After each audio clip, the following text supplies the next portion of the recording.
It's actually kind of a little bit sad for me.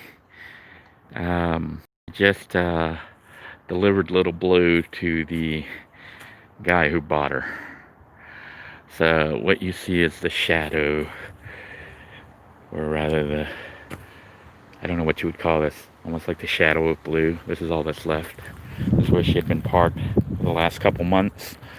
As I was prepping the minivan camper to move in, getting ready to sell the RV, but then all that, the RV ended up not being sold, and I ended up being having to stay because of COVID, the situation. So I'm going to try to live in the RV, although I have to move here. I have to move very soon. So the vibe is still set up as a stealth camper, although I won't really be using it for living in. I might go camping on it, like maybe we'll do some videos with weekend camping or something in it, because it is a nice little camper. I'm in process of trying to finish fixing up the RV good enough as best as possible.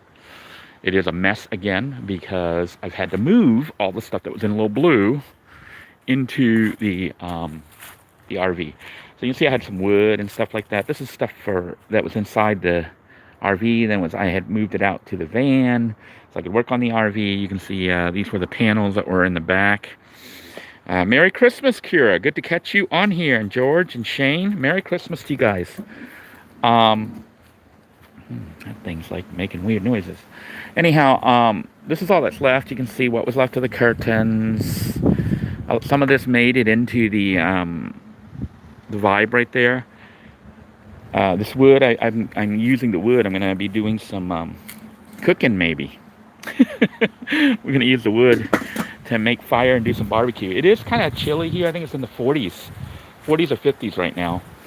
So these are the components of what I pulled out of Blue. I ended up giving the guy basically all the parts that were there, including the bike rack, the cooler, and all the stuff that I didn't need. I even gave him this stove.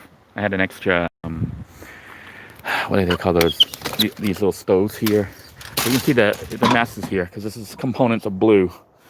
So I've got it somewhat under control, but now you can see everything just sort of, little bits of Blue are all over the RV again. So I'll be spending Christmas Day cleaning up. Yeah, my son's, I did keep this, my son's little boogie board. So yeah, it's a mess in here now because of moving all the stuff from Little Blue into here. It's not too bad.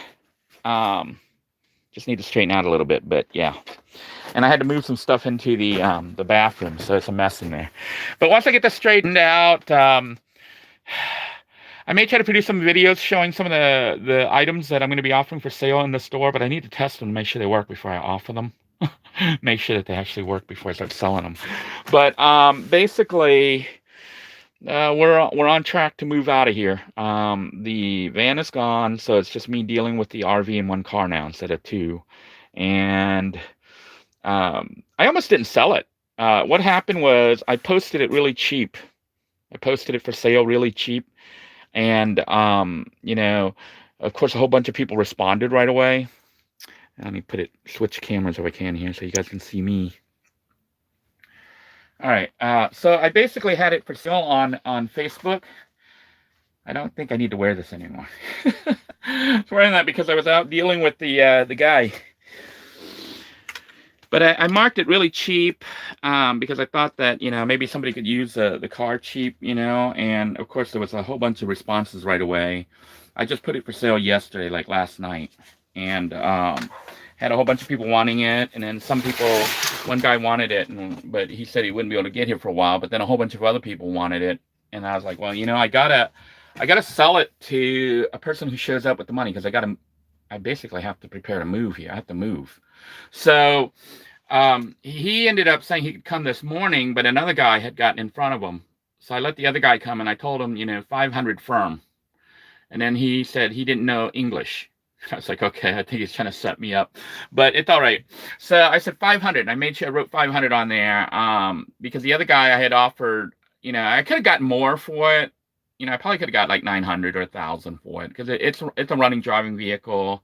with a lot of new components. The only thing wrong with it was it needed new tires, on the front. And I had a spare tire in the back. Remember that whole incident with the crash? And then I ended up with 3 tires, with a new rim and everything. So it was a really good deal for somebody. And I probably would have sold it cheaper because the guy who wanted it for $500, I was going to offer it to him for $450. I said, you can have it for $450 as a little Christmas gift. But then when he didn't want it, other people responded and said, I'll go ahead and take the $500 since that'll go ahead and offset my cost of moving the van and paying for parking and everything. So I was like, well, I'll do that. And if it's somebody really in need, I might even lower the price some more or maybe even give it away or something. But so the guy agreed on $500. He said he didn't know English. He showed up. He checked it out. Took a look at it. Wow, this thing's like fogging up. So he checked it out. Then he said $400. I'm trying to clean this. Okay, then he said $400. And I said, no. I said, $500. That's what we agreed on. So then he said, $400. I said, no, $500, because the other guy's coming. The other guy who wanted it for $450 said he would pay $500 for it today. And I was like, well, I'll just take the $500 because it doesn't even cover my rent, But he said he didn't know English. And then I said, no deal. And I drove off. So then he calls me, within a minute saying he wanted it. So I went ahead and did, I almost didn't want to sell it because I was like, I don't like doing deals with people who do stuff like that. It's like you have an agreement, and then they wait till the last second, and then they try to change it. And even though he said he didn't know English, I think he knew enough. And I knew he wanted a bargain, but the car was already a bargain. And I was throwing in all sorts of stuff. I threw in the spare tire, the luggage rack, the cooler, that the 12-volt cooler. I threw in the spare tire. I threw in everything, and I had it all cleaned out and nice and neat, and it looked better than it did when I got it.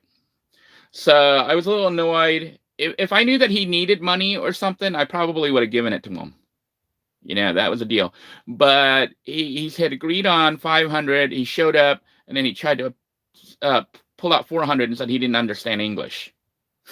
That pissed me off. It's like, don't do that. Don't use the excuse of your language, okay, to try to cut a deal like that, to do a switcheroo on someone, because that's a good way to piss somebody off. And I almost didn't want to sell it to him even for $500. I wouldn't even sold it to him at all, because anybody who got that van for that price would have got a really good deal. And there was like about 12 to 15 people wanting that car, okay? So I hope he'll make good use of it. I know he was cutting a deal because he's trying to save money and stuff, but the way it was done was not the proper way. Usually when I do an agreement, I make the agreement, and then, we go through with the agreement. We don't sit there and go show up and then say, I'm changing the terms. That's not how you do it.